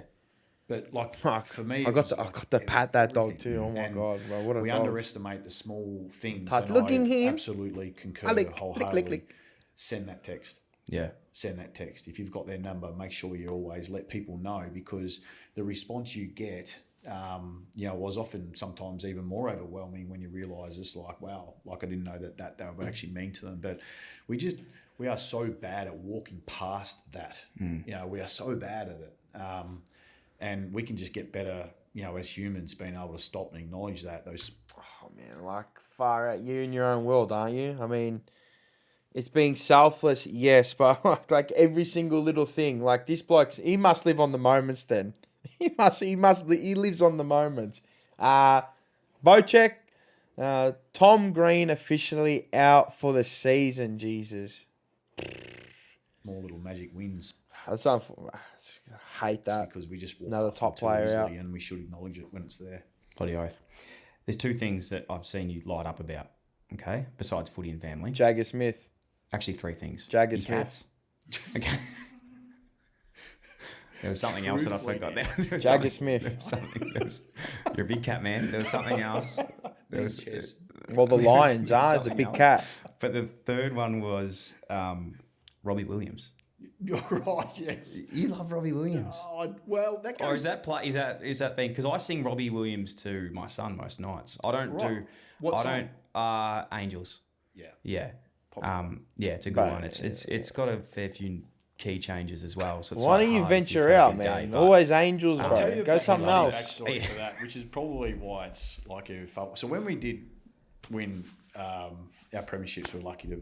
How many again? premierships. Was it? Won a couple. And through, as you know, the premiership's one thing, but the special stuff's the after stuff. Yeah. Like it's, you know, all things that are going on. And every year we had this sort of start of the first year and then sort of just carried on. You know, I can't remember whose house we were at. It might have been at Lepper's place, I'm not sure. But Brandy liked Imagine getting also, put up against a locker from Justin as well. Lepage. And I haven't danced with too many men in my life, but like we was sort of ritual, like, you know, Brandy and I was sort of dancing. Oh, Paolo. The football chat to is Robbie. the football chat is fantastic. Public accountability is the first step to success. Here is my chest. That's what I said before. He acknowledged something. Oh my God. He put his hand up and said he got it wrong. It finally took him like 5 years to say this. Far out. Ah! Williams Thank so, God. Like, I don't know, for some reason whenever I see Rob, I just think about that moment of just like being in someone's random house and listening on the big screen. Can we all right, if you love Robbie Williams so much, brother, put him on at like 3/4 time instead of like Neil Diamond every week or Taylor Swift there or up there Kazali. Bro, we're not in the grand final. There's no up there Kazali. And I don't want to hear Taylor Swift and I don't want to hear bomb. And he's sort of like singing live in the middle of somewhere in front of 100,000 Like it's people, Baghdad, and bro. he's Bomb, jumping bomb, around bomb. You know what I mean, sort of cuz? dancing away. But, mate, Say that? There must have been something in that period. It must have been like Live Aid or something like that. Like because something like that, yeah. there was I used to go to, this shows you how, you know, back to those 12-year-old kids or whatever. Like I must have been 7 in 2000. And every year we'd go, my sister was doing dance comps and we go to Ballarat, dance competitions. And Rocco Moron. Really? You don't like Robbie Williams? Wow. I would have picked you for maybe like Mate, I would have picked a lot of people like him. Wow. It must have been Fair around enough. September, obviously, because we watched the grand final at New facts. a friend's house who was actually, it was like you grow up thinking they're your cousins, they're not actually your cousins, but we go there every year and we'd watch Robbie Williams' DVD into the grand finals. It's how crazy is that? Like Yeah, it's just like three-quarter it must have just time been like dance a real cams. formative memory of like Robbie Williams into the Lions. Yeah, it's quite bizarre. So then when you're having that interaction and a lot by accident. Yeah. And then Did you meet him? Was it late? Not when you were playing. It was coaching. No, Yeah. went coaching with Carlton, and it was like come through. Robbie Williams taught me that men can like men when I was a kid.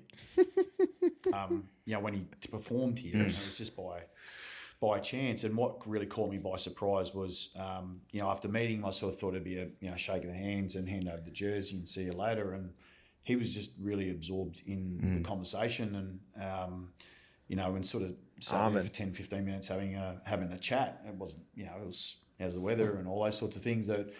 But then when he's performing, you're sort of sitting backstage and he's about to go on in 5 minutes' time. That part's surreal. Like that's like where you're like, oh, okay, this is weird. Oh, to be here in this Bro, moment, just get MJ on. He's the GOAT. Michael it's quite Jackson. weird, but Michael like, Jackson. for me, that's what it's all about. Like it's all about. That's what sport's all about. It's about memories. Like it's about. Loves a memory. Communities coming together, having a feeling like you belong Moments. to something. All these sort of really magic memories you have growing up. And when you find what those magic memories, it lights people up. You just said it just lights people up. And so when you sort of then, experience sort of the real touch points of those, whether that's your idol that you watch play on the ground or just a memory of Jonathan Brown and I just dancing in a lounge room somewhere to finally meet the person Brown, who was what a player. actually serenading us. That's all just they're all just great memories that certainly light me up. That's for sure. Mate, you've been extremely generous with Glenn has gone in on Michael Voss in this chat. He's gone in like no holds barred. I love your it. time. I've got one more question that I'd love to know is out of all your former teammates, because there's like a vast array of just so many different personalities that because of the success, but also Is Voss the Timu version of Adam Kingsley? Can't even give a team a good spray. because of that, what they've transitioned to post footy. So obviously like McRae coaching, probably. Lepage, obviously he's at Collingwood as well. I know you can't help yourself. Chris Scott. That's fine. Who's better out of Chris and Brad, do you reckon, by the way? Who are you picking out of those two? I can't. It's like picking your favourite child. Okay. You're not supposed to. Yeah, okay. That wasn't the question, by the way. Lappin, who I think, internally Nigel. in the AFL world, what a people player. know how special he is. But I think even now with What his a post player. work of like head of development, like touted as probably the best development coach the AFL's got. Who, Brownie, everyone, who surprised you the most with from the player they were to then what they've done post football? Oh, that's a Bunning snags are good, man. that's a great question because that sort of extends past football terms. Really, Could There's their been- personality. Are we getting of, a like, 15-minute did you see answer McRae here? I being head like it. coach, or was it like? Yeah, there was a couple that were probably 4 or 5 minutes. That's No, I didn't see it. Disparaging, not when you say that, not necessarily going to be head coach, but Maybe it just wasn't on their radar. yeah, at it that wasn't. time. Well, I didn't think it'd be on. I didn't think it'd be on Craig's radar. Flies. So even with Chris, I remember having a conversation with Chris before he retired, and he was trying to work out what he did next. So that was the year of that he was finishing, and he was weighing up whether he went to Fremantle, and coached, or went down a different path altogether. Wow. So what a sort of sliding moment that's been for him. So I don't think necessarily that was certainly his original path that he went down. I don't know. Like I think sort of the one that is not surprising, but you highlighted Nigel. Nigel's probably my favourite teammate. Like he was never seeked any accolades. Just answer the even at question. Geelong, he sits behind people. He's quite happy with that. He doesn't want to be in the lights. But his relationships with people and the time he spends with people, is his real strength. It was his strength as a player, outside of his outstanding talent, and also it's no doubt his strength as a coach. Everyone I ever speak to from Geelong always talks about Nigel Lappin, and that doesn't matter whether that's the oldest player or the youngest player. He has a touch point across everybody. Touch so when point. I sort of listen He to loves that word I too. think he's having a significant influence Touch on point. the place. He's He's used not that in the a person fair that wants to few, be in the light, and he'd probably interviews. be quite Touch point. embarrassed that I'm actually talking about this right now. But he's obviously played a really critical role. So, and he's the most underestimated player out of our whole team. Wait, sorry, I on missed place. that. Shit. So when I sort of listen to that, I think he's having a significant influence on the place. He's not the person that wants to be in the light, and he'd probably be quite embarrassed that I'm actually talking about this right now. But he's obviously played a really critical role. So, Did I miss it again? Oh my as a coach, God. everyone I ever speak to from Geelong always talks about Nigel Lappin. And that doesn't matter whether that's the oldest player or the youngest player. He has a touch point across everybody. So when I sort of listen to that, I think he's having a significant influence on the place. He's not the person that wants to be in the light, and he'd probably be quite embarrassed that I'm actually talking about this right now. But he's obviously played a really critical role. So, and he's the most underestimated player out of our whole team. He was a special player. Talking about Brisbane. And Sorry. he deserves to sit in I lost my train the of thought. top end conversation. Look at all our grand finals. Stay engaged, Like, Mars. he's prominent in every one of them. Stay engaged. Look at all our final series. He's a prominent player in every single one of them. I reckon it's a fair measure when you can do that. Broken ribs in one of them too. Broken ribs. Yeah. Well, that was one of the toughest things. Jacob Weitering, man. Broken ribs again. This is twice. So, Not good enough. He nearly fainted Joking. before the game. Or am I? Seriously, the day before to see the fitness test he went through, and then not unbeknown to us, he basically punches a lung in that I didn't particular test. underestimate Turns that. up the I don't next think day. anybody underestimated Nigel Wouldn't be allowed to Lappin. do it today, but effectively numbed the whole left side of his body, I think it was. And played. so he could play in that game. And still played. went out and performed. Spent the Different the levels. remainder of the week in Melbourne because he couldn't fly back to Brisbane. Different in hospital. levels. So you sort of like, there's some sort of tough players that get injuries during a grand final, but to take that in, I mean, I'm going to add some not many have ASMR just to spoken keep about you that engaged. a lot, but wow, that's On the side, that's some special here. achievement. Who was with the fitness test? with him? Here. It I'm was going to Aaron keep it Shattuck, here. which I think ironically, sorry, Shats, if I've got this wrong, mate, but I'm Shats. pretty sure he would have taken his spot. His spot, yeah. Similar to like the Stevie J. I Yeah. think it was Taylor Hunt sort of situation as So well. he was smashing him. Like it was a good test and an unbelievable story. But they're all the sort of little unheralded things that underestimate the type of teammate he is, and probably the type of coach that he is. I think he's probably just starting to get the real accolades for obviously clearly what he's done there. Yeah, he's a great man. I've been lucky to know a few of the Geelong boys. He's always at the weddings, and he always respects me for chewing his ear off as well. Example. So yeah, he loves football, mate. You always talk football. There's no doubt about that. yeah, So. yeah. Yeah, I'm surprised he's got him left, but he's he's done a great job. I wasn't Vossi, laughing at that. I was laughing at the chat. In your controllables for yourself, how do you measure success in 2026 as the coach? Like, what are you aiming to get out of this year? It's a good call. I mean, clearly the most obvious thing to say is that to find out that we've got better. I mean, you want to be able to sort of build the team cohesion. Have a sort of regular group of players that are rolling out there to be able to execute the way that you want. I tend to also always dive into the process side of things rather than necessarily the outcome, because that's all we. He loves it. He loves that. And I'll tell you, he loves the process word. He loves it. He loves it. Wonder if he'd be good at baking a cake. I mean, he's probably good at getting there and then probably burns it, and because he doesn't really care about the outcome. He said, "Do you care?" Also always dive into the process side of things rather than necessarily the outcome, because that's all we get to look after. I'd love to think that our supporters are looking down and seeing a team that celebrates, and they come along that journey with us, like they're totally connected to. They only celebrate if they win, Voss. I hope they're looking down at us and they're seeing a tough group that hangs in there. When it's going for us, but also when it's going against us.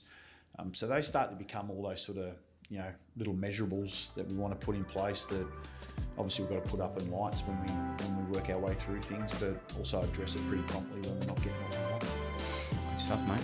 Exciting. Thanks for your time, mate. Best of luck for 2026. Appreciate it. Thanks. Yes. Yeah, fair enough.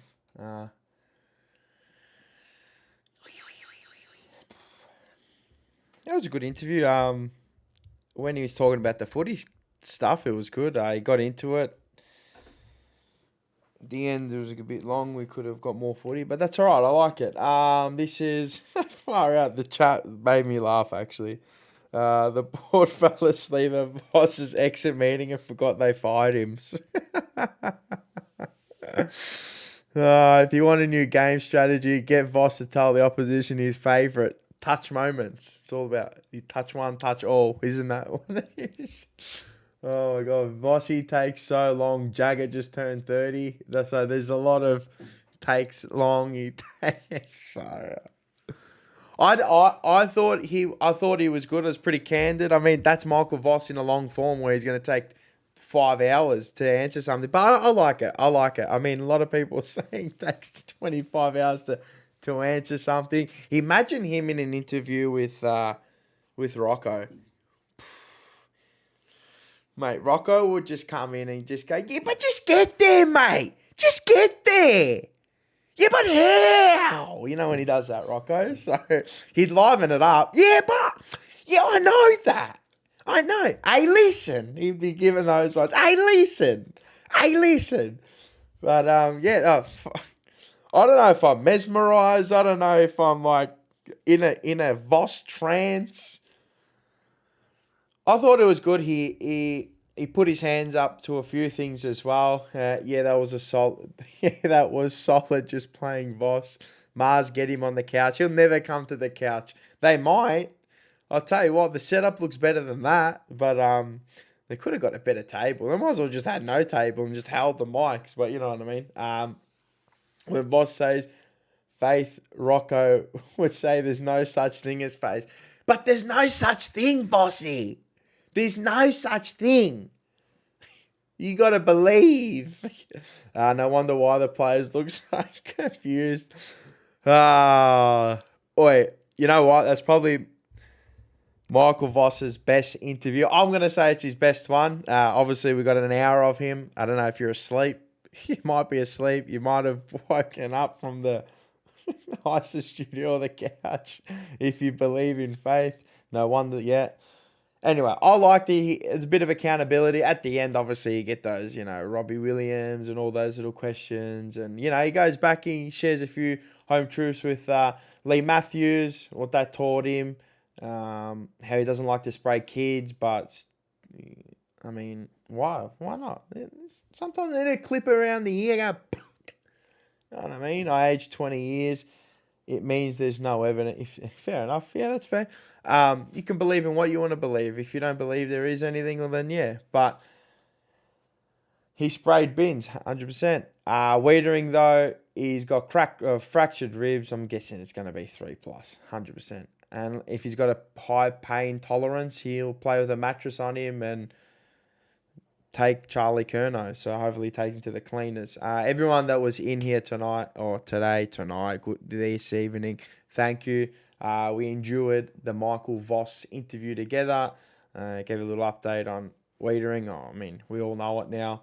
At least he admitted to his mistakes. Yeah, I like that. I like that he took accountability for his actions or, his mistakes finally. It's only taken him a fair few years, so because he knows time is ticking, brother. Time is ticking. So, look, I'm not doom and glooming it right now.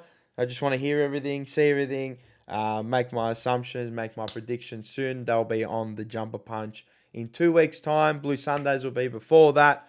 And yeah, tomorrow I'll be doing something different. Maybe we do another reaction video to maybe Patrick Cripps's journey in the Origin. So, yeah, everyone that was in here, legend. Glenn, loved your work in the chat as well. Everybody in the chat, love your work. As always, if you're watching this later, make sure you hit the like, hit the subscribe, hype up the video. If you dislike it and you disagree with what I have to say, let me know in the comments below. Make sure you're watching the next video now.